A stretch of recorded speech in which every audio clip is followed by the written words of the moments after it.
Hello, my shimmering star. I am Amika Daya. Welcome you all to this amazing platform of Tutors Theory. Our today's topic is discussion method.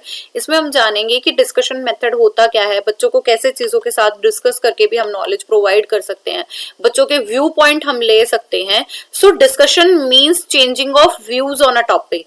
किसी specific विषय पे, किसी जो विशिष्ट विषय है उसके ऊपर अपने जो विचार होते हैं उनका आदान प्रदान करना हमारा डिस्कशन मेथड कहलाता है. कई बार इसे सिनोनिम ले लिया जाता है डिबेट का, बट डिबेट और डिस्कशन दोनों बिल्कुल सेम नहीं है. डिबेट हमारा कॉन्ट्रास्टेड वर्ड होते हैं, मतलब जब आपको किसी चीज के विपक्ष में बोलना होता है तो वो हमारी डिबेट होती है. So discussion is a type of method in which teacher and students both are giving their viewpoint on a specific topic under the supervision of the teachers and they are discussing about the various field of that topic कि उस पे क्या चीजें हैं. हम पूरा उस जो हम जिस भी टॉपिक या जिस कंटेंट की बात कर रहे हैं उसका पूरा स्नैरियो लेके चलते हैं. उसके फीचर्स क्या हैं, प्रिंसिपल्स क्या हैं, क्या कॉन्सेप्ट था, क्या फैक्ट्स उससे जुड़े हुए हैं, क्या वीक पॉइंट है किसी चीज के, क्या स्ट्रॉन्ग पॉइंट है, इन सबको एक साथ मिलके जानना हमारी क्या कहलाते हैं, डिस्कशन मेथड कहलाता है.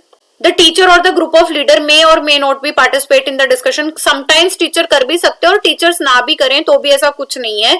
ये एक सुव्यवस्थित स्ट्रीमलाइंड अनाउंसमेंट है जिसके अंदर टीचर जो है डिस्कशन को इनिशिएट करता है और स्टूडेंट्स उस पे अपने अपने आर्ग्यूमेंट्स देते हैं. आर्ग्यूमेंट का यहाँ पे नेगेटिव चीजें नहीं है, आर्ग्यूमेंट का यहाँ पे मतलब है लॉजिकल रीजंस उसमें प्रोवाइड करते हैं. टीचर्स की रिस्पॉन्सिबिलिटी होती है कि वो समटाइम्स फैक्ट्स को ऐड करता जाए. कुछ गलत बच्चे बोल रहे हैं तो आप उसको रेक्टिफिकेशन कर सकते हो और स्टूडेंट्स को अपने आइडियाज को ऐड करना उस कॉन्सेप्ट में सिखाओ. अल्टीमेटली हमें बच्चों को सिखाना है कि आप किसी चीज को ज्यादा कैसे जान सकते हो जब आप दूसरों के व्यू पॉइंट को ग्रास्प भी करो, सुनने की कोशिश भी करो, अंडरस्टैंड करने की कोशिश भी करें. So discussion method is used when the teacher and student cooperatively worked on a certain theme, problem, issue. इन सब पे सब इंडिविजुअल अपने अपने थॉट्स अगर आपको रिप्रेजेंट कर रहे हैं और टीचर्स का काम एनालाइज करते भी रहना है कि बच्चे भाई सही से बात कर रहे हैं या नहीं कर रहे हैं. रिलेशनशिप टॉपिक के जानने क्या है, फीचर्स जो है उनको अच्छे से एलेबोरेशन हुई है, कैसे इवेल्युएट करेंगे, ये भी टीचर्स की रिस्पॉन्सिबिलिटी है. सो द टीचर्स रिस्पॉन्सिबिलिटी क्या है, इनिशिएट करना, कंक्लूड करना, एनालाइज करते रहना बीच बीच में और रिलेशनशिप बताना जो बच्चे अलग अलग डिफरेंट चीजें बता रहे हैं. Now this is the definition. Clark and Stark 1995 write a discussion is a more than a bull session or argument, it is a purposeful. ये bull session या किसी प्रकार का argument नहीं है, ये purposeful है. It proceed towards some goal. ये इसीलिए कराया जाता है क्योंकि आप किसी उद्देश्य की पूर्ति की तरफ बढ़ रहे हो with a minimum और rambling and bickering. इसमें आप जो है दूसरों का ना तो पैर खींचते हैं या फिर आप ऐसी राय भी बिल्कुल नहीं देते हो जो बिल्कुल विपरीत हो. ना तो हम किसी को इग्नोर करते हैं, ना किसी को ऐसे अनसस्टेन्ड करते हैं, हम सबके ओपिनियन को मानते हैं. If there is some reason तो आप उसे क्रिटिसाइज कर सकते हो या आप उसे एक्सेप्ट कर सकते हो. In this discussion we are going to find out the background of that fact and that argument. अब फीचर क्या है, स्टूडेंट्स आर एक्टिवली पार्टिसिपेशन है. क्यों? क्योंकि बच्चे ही तो डिस्कस कर रहे हैं ना किसी चीज के बारे में, तो सब अपने अपने व्यू पॉइंट आपको दे रही हैं, तो बच्चे जो है एक्टिवली पार्टिसिपेट कर रहे हैं. Next is self preparation. For discussing something we have to prepare ourselves for the discussion topic. Next train group for logical presentation. जो लॉजिकल प्रेजेंटेशन देगा उसके लिए हमारे ग्रुप ट्रेंड होने चाहिए. Like if we are discussing about some content तो हमारे teacher हमारे लॉजिकल प्रेजेंटेशन करने वाले हैं. Teacher as a facilitator role provide करेगा कि टीचर साथ साथ उन्हें कोई भी रिसोर्सेज या कोई आर्ग्यूमेंट या फिर कोई एनालिसिस प्रोवाइड कर सकता है.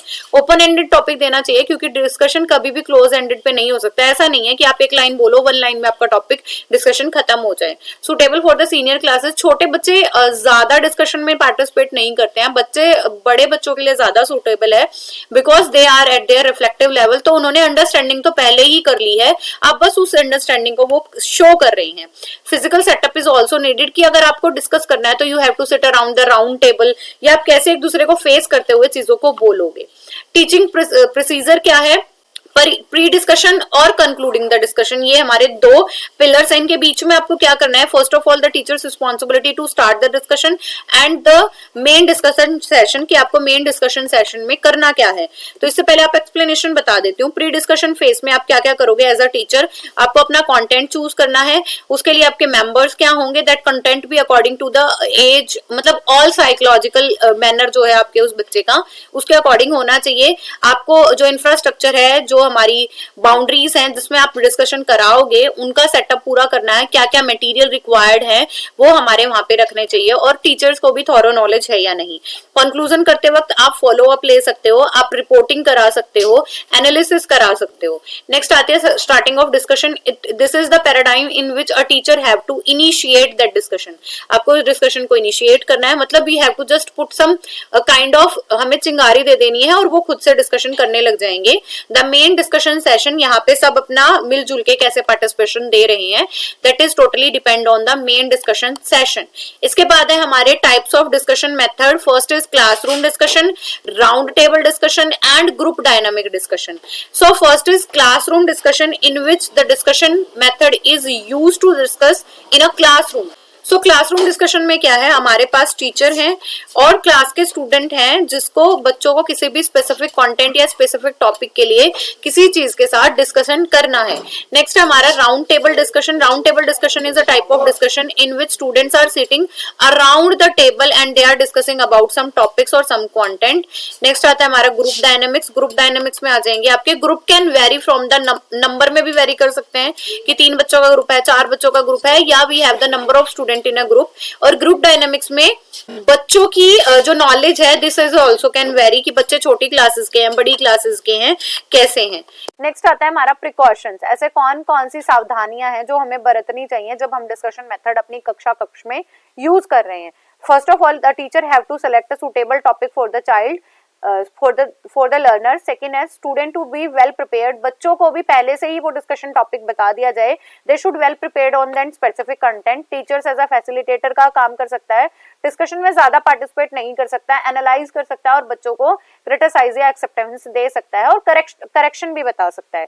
सिटिंग अरेंजमेंट, कि बच्चे बैठेंगे कैसे, क्योंकि डिस्कशन के लिए we need a special kind of setup कि every child is facing the other child also, क्योंकि उन्हें उनके व्यू पॉइंट भी ग्रास्प करने हैं। सूटेबल डिस्कशन मेथड, मतलब जिस टाइप का आपका डिस्कशन है, कि आपका क्लासरूम डिस्कशन है, राउंड टेबल डिस्कशन है या ग्रुप डायनामिक डिस्कशन है, तो उसके अकॉर्डिंग भी आपको चूज कर लेना है। Equitable participation, this is the limitation also the discussion method. जो इंट्रोवर्ट हैं वो कम बोलते हैं और एक्सट्रोवर्ट सारे अपने व्यू पॉइंट जल्दी जल्दी डिस्कस कर जाते हैं, तो ये भी टीचर को इंश्योर करना है कि आपका हर एक बच्चा उस डिस्कशन के अंदर पार्टिसिपेट कर रहा है। एड्रेसिंग टू द चेयर, सबसे पहले आप किसको एड्रेस कर रहे हो, कौन आपका टीचर है या आपके प्रिंसिपल है जिसके सामने डिस्कशन होने वाला है, तो आप उनको एड्रेस कर सकते हो। Then we have to take the follow up plan कि आपको समझ आया है, नहीं आया है, कैसे कैसे चीजें गई हैं। सो एडवांटेजेस की बात करें, फायदे क्या हैं। स्टूडेंट्स आर एक्टिवली पार्टिसिपेटिंग, ये मैंने अभी आपको बता दिया कि कैसे स्टूडेंट एक्टिवली पार्टिसिपेट कर रहे हैं, क्योंकि हमारा जो सारी कार्यभार है वो हमारे बच्चों पे निर्भर करता है। Much scope for the self learning, बच्चे खुद से पढ़ के आएंगे, डिस्कशन उन्हें खुद से करना है, तो सेल्फ लर्निंग के लिए भी एक बढ़िया स्कोप है। लाइवली क्लास एटमोस्फेयर, एक ऐसा क्लास रूम का माहौल बनाता है जो जीवंत है, मतलब सब उसमें पार्टिसिपेट कर रहे हैं, कोई पैसिव नहीं है, कोई ऐसा बिहेव नहीं कर रहा जो एक्टिव ना हो। थिंकिंग प्रोसीजर एक्सेलरेट होता है, बच्चे ज्यादा सोचने की कोशिश करते हैं, सब अपना एक्टिव पार्टिसिपेशन शो करने के लिए चीजों को इलेबोरेट कर रहे होते हैं। इफेक्टिव लर्निंग होती है, रिटेंशन बढ़ती है, बच्चे ज्यादा दिमाग में फिक्स हो जाएगा क्योंकि उन्होंने अपने व्यू पॉइंट अपने एक्सपीरियंशियल लर्निंग से शो किए हैं। इंटरेस्टिंग मेथड है बच्चों के लिए, and then it develop the art of patience, क्योंकि in discussion method we have to listen the views of other thinkers also, other learner also, तो we have to maintain our patience कि हम उन लोगों के व्यू पॉइंट को भी सुने समझे, and then we go for the next. Leadership training हो जाएगी कि जैसे हमारा ग्रुप के कोई डायनेमिक्स हैं तो कौन आपको लीड कर रहा है। Leadership training is also can develop in the student. Developing social skill, सब एक साथ बैठ के जब कार्य कर रहे हैं, ब्रदरहुड की भावना आती है, पेशेंटफुली कार्य करते हैं, तो ऐसी बहुत सारी सोशल स्किल्स हैं which can enhance, and truthfulness बढ़ती है, लॉजिकल रीजनिंग बढ़ती है। डिस्करेज रोट मेमोरी, तो हमारी जो रोट मेमोरी है वो डिस्करेज होता है, मतलब बच्चे जो है रट्टा मार के नहीं आते। व्हेन यू आर डिस्कसिंग तो आपको रीजंस भी प्रोवाइड करने हैं, तो you have to maintain that knowledge with your understanding level. Teacher friendly method है, क्योंकि टीचर्स अपने टीचर इन फ्रेंडली नेचर चीजों को डिस्कशन कर सकते हैं। नेक्स्ट हमारी limitation of discussion method, limited scope, सारे टॉपिक आप डिस्कशन मेथड से नहीं करा सकते। डोमिनेटेड बाय द एक्सट्रोवर्ट, मैंने अभी भी पीछे ये कहा कि इंट्रोवर्ट ज्यादा नहीं बोल पाते, बट जो बच्चे एक्सट्रोवर्ट होते हैं, जो अपने आप को शो कर सकते हैं, एलेबोरेट कर सकते हैं, दे कैन स्पीक, वो ज्यादा डोमिनेंट रहते हैं।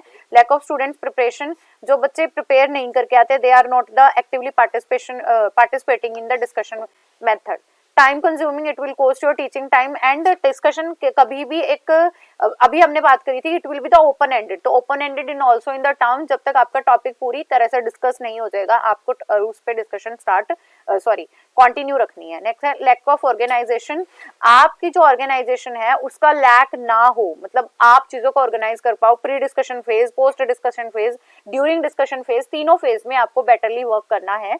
And it is also develop the tendency to indiscipline, sometimes students are not listening to each other, just वो अपने अपने व्यू पॉइंट रखना चाहते हैं and they thought it is a interesting type of method, तो हमें सिर्फ अपनी बातें बतानी है दैट मे बी रिलेटेड और that not be related.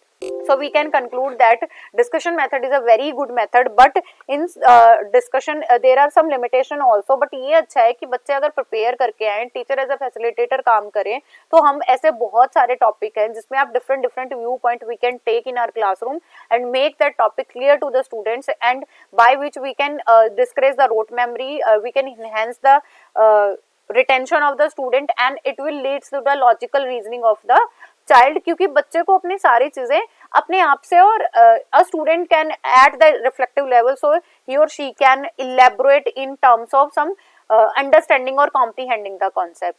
So it is all about our today's topic. Keep going, keep growing, and keep learning, my dear students. If you have any kind of query, then you can comment down on the video. So do like, comment, share, and subscribe my YouTube channel. Bye bye.